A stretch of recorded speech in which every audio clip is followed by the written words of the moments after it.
el maestro Paco Cruz ya llegó y seguramente, como ya lo ha hecho en diferentes ocasiones, dejará la víbora chillando, como digo yo, porque hay que hablar de las hermandades peligrosas y criminales, el broderismo, haciendo referencia a Alito Moreno, y como lo ha llamado Laida Sansores, estas mafias desde las autoridades, desde el poder político, desde el poder económico, que pues han hecho y deshecho en nuestro país. Y precisamente para hablar de este tema, saludo al maestro Paco Cruz, autor del libro, uno de los últimos libros, que creo que es muy relevante en tiempos en que Genaro García Luna es centro de atención, es tema de conversación. García Luna, el señor de la muerte, se lo recomiendo.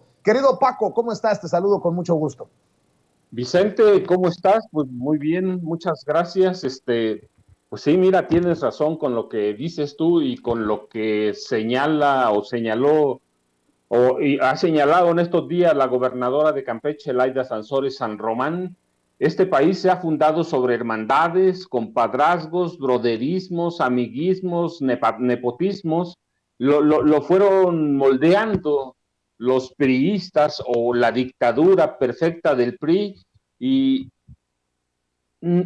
se formó un país engañoso que permitió corromper a todo mundo, un país de hermandades peligrosas. Y mira, en la década de los 50 del siglo XX, la policía del Distrito Federal, que hoy es la Ciudad de México, formó la primera hermandad que se conoce real en gobierno y se convirtió en la mayor mafia policial del país. Esta hermandad se ocultó solo cuando Arturo el Negro Durazo llegó a esa policía con su hermandad propia, mafiosa, criminal, queriendo alcanzar la presidencia de la República. Luego Genaro García Luna encabezó, tomando como ejemplo esa hermandad, encabezó con Felipe Calderón Hinojosa una hermandad narcocriminal que operó desde Los Pinos o la Casa de los Presidentes. Y hoy Alito Moreno, dirigente nacional del PRI, lo ha dicho solo, ¿no? Tiene su propia hermandad, es brother de todo mundo. Y al lado de Luis Videgaray Caso, Rosario Robles Berlanga, Emilio Lozoya, Austin y Luis Enrique Miranda Nava, Enrique Peña formó una hermandad que permitió saquear al país. Mira, sin que nos diéramos cuenta, en algún momento de la historia, el país empezó a operar a través de la corrupción de las hermandades o el broderismo, como la llamó Laida Sansores San Román, a propósito de los audioescándalos que han hecho de Alito Moreno una estrella del mal y de la corrupción que permea en el PRI y en el PAN desde hace décadas. Pero mira, podemos ir más atrás, no es algo nuevo. En 1946 se formó la más notoria y peligrosa y sangrienta de las hermandades políticas que llegó a gobernar el país. Aquel año se conocieron en el Senado Adolfo López Mateos, Gustavo Díaz Ordaz, Alfonso Corona del Rosal y Donato Fonseca Miranda. Además de sellar una hermandad bohemia de parrandas y mujeres, de veras, habían rentado ellos un departamento en el Distrito Federal para esas parrandas. Los cuatro se prometieron que aquel que llegara primero al poder ayudaría a los otros a escalar en la escalera política. Y así pasó, mira, llegado a la presidencia, López Mateos hizo presidente a Díaz Ordaz, líder del PRI a Corona del Rosal, al general Corona del Rosal, y a Miranda Fonseca le dio el control del estado de Guerrero. Desde la Secretaría de Gobernación, Díaz Ordaz hizo sus escuderos a Corona del Rosal y a Luis Echeverría Álvarez. En la presidencia de Díaz Ordaz y en la de Echeverría, Corona del Rosal fue pieza clave para crear, reclutar, capacitar y entrenar al grupo paramilitar clandestino Los Halcones, con los resultados que se conocen ahora, las matanzas del 2 de octubre de 1968 y la del 10 de junio de 1971, conocida como la masacre del Jueves de Corpus.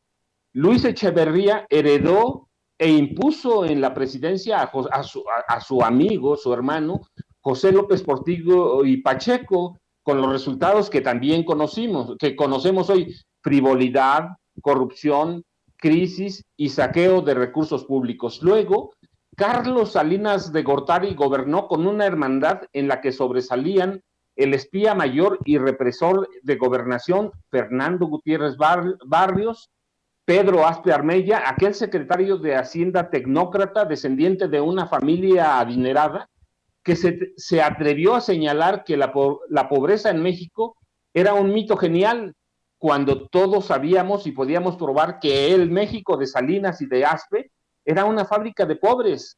Pero mira, esa hermandad incluyó al virrey francés José María Córdoba Montoya, jefes de la oficina de la presidencia, y al superpolicía Guillermo González Calderoni, quien mucho antes de Genaro García Luna tenía el visto bueno presidencial para controlar el tráfico de drogas en todo el país y trabajar al lado de los cárteles del narcotráfico. Aquella hermandad y cofradía política en la que sobresalían el asesinado Luis Donaldo Colosio Murrieta, Emilio Lozoya Talman, padre del corrupto exdirector general de Pemex, Emilio Lozoya Austin, y Carlos Jan González, uno de los íconos de la corrupción priista, le permitió entregar el país a una clase empresarial depredadora y crear una nueva generación de banqueros pillos e incapaces. En ese país, el Poder Judicial creó su propia hermandad, que terminó por sumir a los encargados de administrar la justicia en este país en un poder en el que permean el nepotismo, el broderismo, el compadrazgo y la distribución de plazas a través de una red de familiares bien identificadas. Como se ha documentado ya, mira, con amplitud, en esa hermandad sobresalen la concesión de empleos, promociones sobre la base de relaciones de parentesco y no de mérito, que han erosionado la confianza de los ciudadanos en la neutralidad y el profesionalismo de los jueces.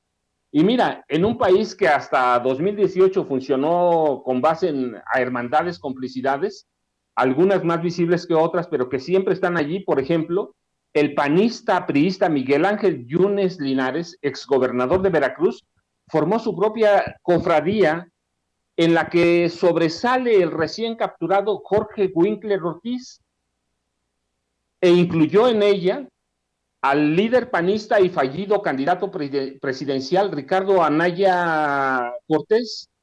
Winkler, mira, tendría y tiene, bueno, hay evidencias de que tiene en sus manos una grabación de una llamada que se filtró en 2020, pero la llamada es en 2013, cuando Ricardo Anaya y Miguel Ángel Yunes Linares eran diputados, y en la que hablan sobre cómo repartir los recursos de sobornos que les entregó el gobierno de Enrique Peña Nieto para aprobar la reforma energética en 2013. Es decir, Winkler Ortiz tiene en sus manos lo que puede ser el último clavo en el ataúd del futuro de Ricardo Anaya, de Anaya Cortés, y debe muchas explicaciones sobre matanzas, asesinatos, desapariciones forzadas en el gobierno, no solo de Yunes, sino en el gobierno de Cuitláhuac, ahora en Veracruz.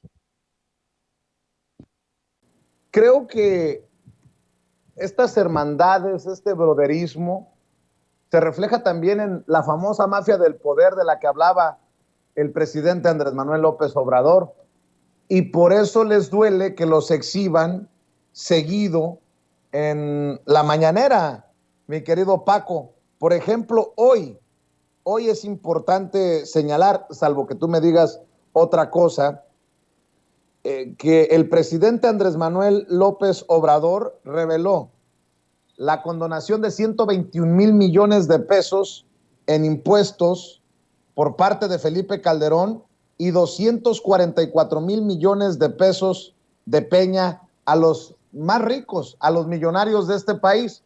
Yo no entendería esto de las condonaciones y de respaldar a los que más tienen en gobiernos como el de Calderón y de Peña Nieto, sin ese broderismo, sin esas redes, sin esa hermandad. ¿Por qué no vemos y escuchamos lo que dijo el presidente Andrés Manuel López Obrador sobre este tema en la mañanera? ¿Cuánto condonaron de impuestos a los grandes contribuyentes, Calderón y el presidente Peña. Nada más de condonación, porque habían muchos mecanismos por los cuales no pagaban o se les devolvían los impuestos. Las listas. Aquí está.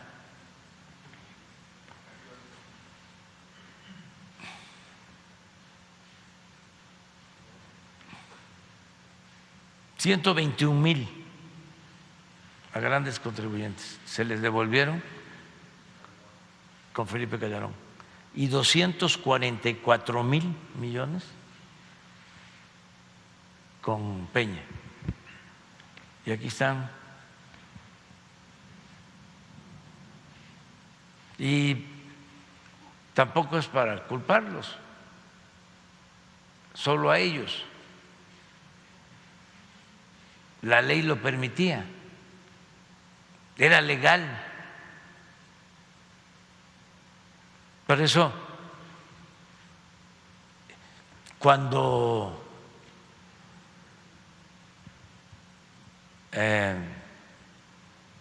se dieron cuenta de que iba en serio,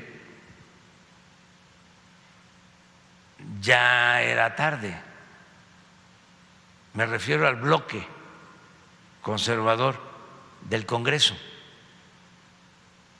A los brothers que seguramente no pueden todavía digerir que en este gobierno ya no se condone impuestos, mi querido Paco Cruz, ¿o estoy exagerando? No, mira, Vicente, te voy a decir algo. El presidente Andrés Manuel López Obrador fue muy claro, solo en este renglón dijo, pero te puedo afirmar con conocimiento de causa y citando documentos internos de la Secretaría de Hacienda, que a través de la condonación, devolución, elusión y otros perdones y otros mecanismos fiscales, como dijo el presidente, a partir del gobierno de Vicente Fox Quesada, cuando se documenta muy bien, el gobierno federal perdonaba cada año en el de Fox cerca de 400,000 millones de pesos. En esa época se documentó que con todos los mecanismos fiscales a favor de los empresarios de este país, no solo los grandes, el presidente habla de los grandes, pero de los empresarios de este país, se perdonaba el equivalente a un presupuesto anual cada 6 años. En el de Fox, la cifra aumentó a cerca de 500,000 millones de pesos anuales. Como dice el presidente, ciertamente legales, pero inmorales. Y en el gobierno de Peña Nieto, esto ya superó 550,000 millones de pesos anuales. Es decir, es una barbaridad que se permitió a través de esas hermandades y que empieza en el gobierno de López Portillo, que es un ratero, con toda la camarilla que lo acompañaba a gobernar, incluido Miguel de la Madrid Hurtado, cuyo hijo hoy busca la presidencia, y permite, mira, esa hermandad permite que desde el gobierno de Salinas se vendan a los amigos todas las empresas que tenía el Estado. La primera es Teléfonos de México, claramente, y se les dan todas las facilidades, y luego permite que los gobiernos de Salinas, de Cedillo, se cree una nueva clase de banqueros pillos. Esas son las hermandades que ha permitido o que permitió el sistema y que sedujo al PAN. Sedujo primero a Fox y Calderón se entregó a ellas. Mira, Calderón está documentado también con informes de Hacienda. No cito lo que yo estudio, cito, mira, lo que consulto. Recibió 400,000 millones de dólares por venta de petróleo y los desperdició por sus amigos, por la corrupción, por sus cuates, incluye a su familia y a la familia de Margarita Zavala, ¿eh? Entonces sí, claro, mira, el broderismo, el cuatismo, el amiguismo, el compadrazgo permitió todo eso e incluyó a los empresarios de este país. ¿Para qué? Para que sirvieran como tapaderas de la gran corrupción gubernamental hasta el 30 de noviembre de 2018. Permitió crear nuevas clases empresariales para desviar, transferir, triangular inmoralmente recursos y robar al Estado. Maestro Paco Cruz, déjame preguntarte, esto del broderismo, de los pactos, de las hermandades, ¿también aplica para el periodismo? Te lo pregunto porque hoy Nancy Flores, corresponsal de la revista Contralínea, recordó aquello que no se nos debe olvidar y que lo hemos mencionado contigo y aquí en Sin Censura, lo de la censura autoimpuesta por los medios en tiempos de Calderón para reportar sobre la violencia. De hecho, rescato, ¿no?, este encabezado. Pactan 700 medios decálogo sobre cobertura de violencia. Y bueno, pues creo que se les olvidó el pacto porque hoy andan más desatados que nunca en esos medios y esos periodistas que pues que no pueden ocultar su veneno y su odio contra el presidente Andrés Manuel López Obrador. Déjame retomar el planteamiento que hace Nancy Flores de la revista Contralínea sobre este tema y un poco de las declaraciones del presidente para que me respondas si esto de las hermandades oscuras también aplica para los medios de comunicación. Yo creo que sí. Vamos, Ceci. Pues ojalá esta recomendación que hace usted la escuchen estos organismos autónomos, estas instituciones del Poder Judicial, porque pues el pueblo de México no puede seguir ni debe seguir pagando estos altos sueldos y todas estas prestaciones. En un segundo tema, presidente, preguntarle, porque aquí también ayer se estaba dando cuenta de esta reducción de homicidios dolosos y tal vez usted recuerde que en marzo de 2011 50 directivos y dueños de medios de comunicación, en total fueron 700, firmaron un acuerdo, un pacto, le llamaron un decálogo para no hablar de la violencia en México. Estos medios de comunicación en aquel momento decían que no querían hacer apología de la delincuencia organizada ni apología de la violencia. En ese momento, pues periodistas, opinadores y reporteros se ciñeron a estas políticas, algunos medios nos mantuvimos fuera de ese pacto y en ese pacto lo que se hacía en realidad pues era no retratar lo que estaba ocurriendo en México. Era un pacto de silencio, era un pacto de censura en el cual no se hablaba de la peor crisis humanitaria en la que nos había metido Felipe Calderón Hinojosa. En aquel momento también quien estaba al frente de la Secretaría de Seguridad pues era Genaro García Luna.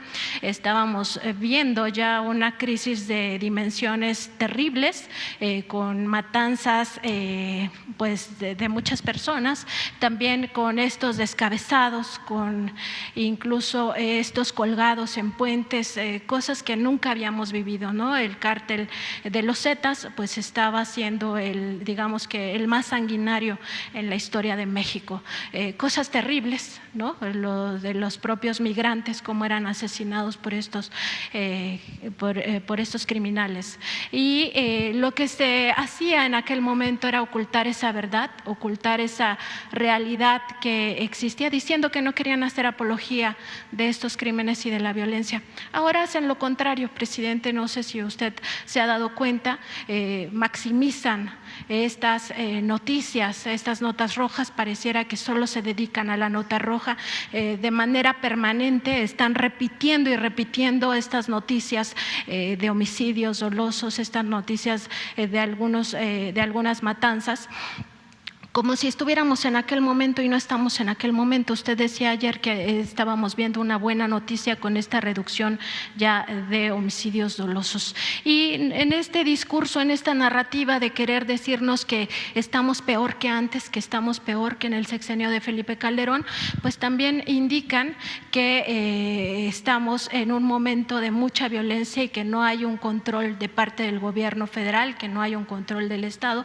sin ver, por ejemplo, las responsabilidades de los otros gobiernos, porque hay crímenes del orden federal y también crímenes del orden común, del fuero común, y en ese sentido todo le achacan al gobierno federal. Preguntarle su opinión, presidente, sobre aquel silencio que se guardó en la prensa mexicana, que se guardó a partir de este decálogo donde no querían hacer apología de la violencia, y ahora, por el contrario, hacen apología de la violencia sin ver las responsabilidades de los gobiernos estatales, de los gobiernos municipales, del PRI, del PAN, del PRD, de Morena, que están, que tienen responsabilidad sobre esta circunstancia y que deben garantizar la seguridad de los mexicanos y de las mexicanas, y esta narrativa de que estamos peor que antes, cuando en realidad en aquel momento lo que hacían era allanar el camino para las elecciones de 2012, que no se viera la crisis en la que estábamos metidos.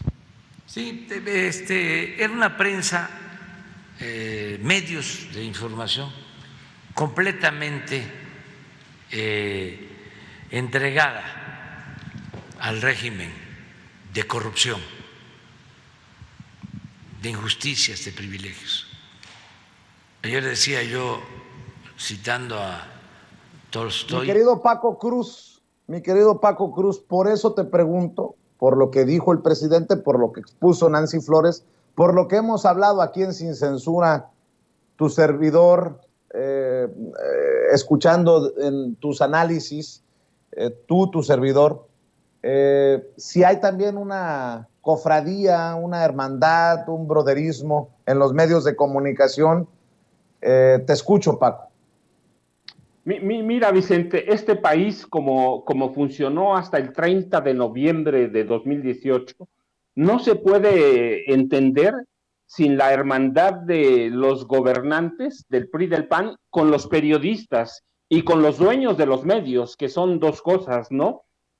No se puede entender cómo, por ejemplo, a empresarios, entre comillas, como Mario Vázquez Raña, que ya murió, pero que controlaba toda la cadena de los soles, hoy la controla su familia, cómo funcionaban, todo con los recursos del gobierno,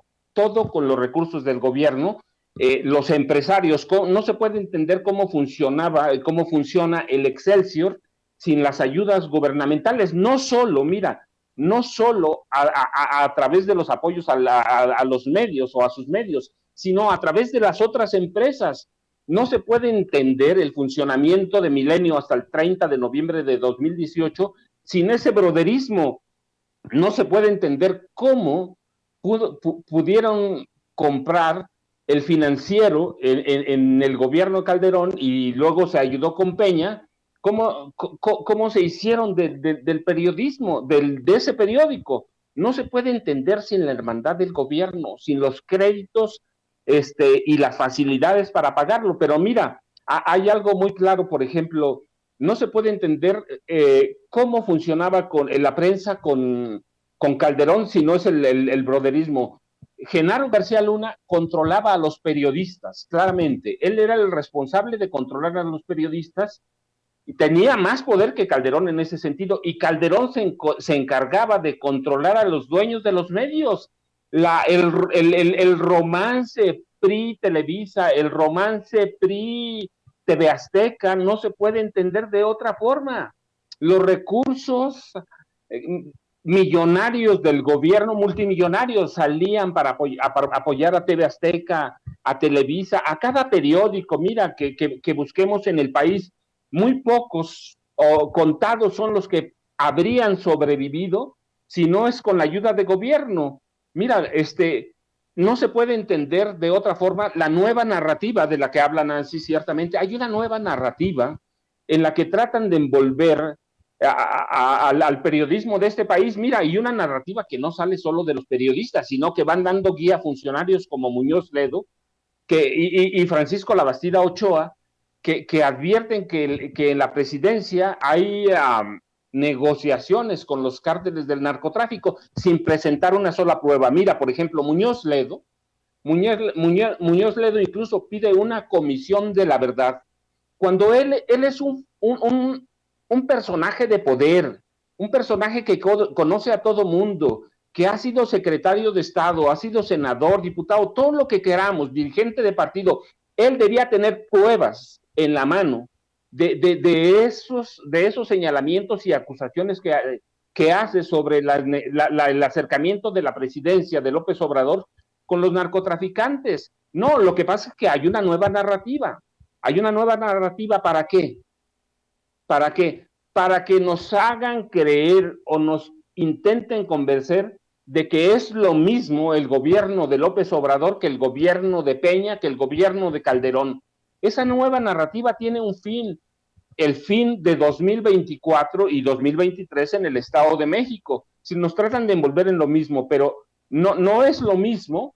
¿Por qué? Porque justamente esos periodistas de los que hemos hablado, sí, sirvieron algunos como informales jefes de prensa de los funcionarios. Es decir, sí había un maridaje, había un matrimonio que sigue. Mira, ¿de qué vive Carlos Loret de Mola? De Latinos. ¿Pero quién financia Latinos? Roberto Madrazo Pintado y el exgobernador de Michoacán, Silvano Aureoles, entre otros. Viven de lo mismo, es decir, están acostumbrados a vivir de los recursos públicos. ¿De qué mantiene Madrazo Latinos? Sí, claro, él lo atribuye a su hijo y a su yerno, pero mira, no, hombre, eso es una locura. Todo lo que se robaron, había un maridaje, sigue existiendo, mira, está ahí afuera. ¿De dónde reciben la información? Mira, yo cuando escucho alguna noticia, por ejemplo, la de Caro Quintero, ¿no? Esa fue una negociación del presidente con el grupo de Caro Quintero, y luego digo, pues está bien, lo podría dudar, pero después digo, no, pues fulano de tal recibía información de Genaro García Luna, fulano de tal recibía información de Felipe Calderón, fulano de tal le compró los periódicos a través de Echeverría. Si desde entonces no es nuevo, había un maridaje de los empresarios periodísticos con el presidente de la República, y había un maridaje de los periodistas, que son lo mismo, pero cada uno es aparte, ¿no? Creaban sus empresas, creaban su publicidad. Entonces, ha habido en este país históricamente un maridaje muy extraño, una hermandad, un broderismo corrupto entre el poder priista y panista con los empresarios periodísticos y con los propios periodistas. De otra forma, no se entiende el desarrollo del periodismo en este país, Vicente. El presidente tiene razón, Nancy lo acaba de decir muy claramente, y de aquel acuerdo hemos hablado, para favorecer, para ocultar la información sobre la violencia en el sexenio de Felipe Calderón, que concluye ocultando los datos hasta 2024. Pues fíjense cómo son las cosas, y qué bueno tener la opinión del maestro Paco Cruz. Querido Paco, yo siempre agradecido que estés todas las semanas aquí en Sin Censura, este espacio libre como el viento. Gracias por la confianza, gracias por el respaldo, y ¿por qué no cerramos invitando a la gente para que te siga también en lo que publicas en redes sociales? Vicente, muchas gracias, un abrazo, ya sabes, @Paco Cruz Jiménez en Twitter, Francisco Cruz Jiménez en Facebook, y aquí estamos, nos estamos saludando la próxima semana. Gracias por todo. Te mando un abrazo, Paco. El maestro Francisco Paco Cruz, autor del libro García Luna, El Señor de la Muerte, hablando con nosotros sin censura.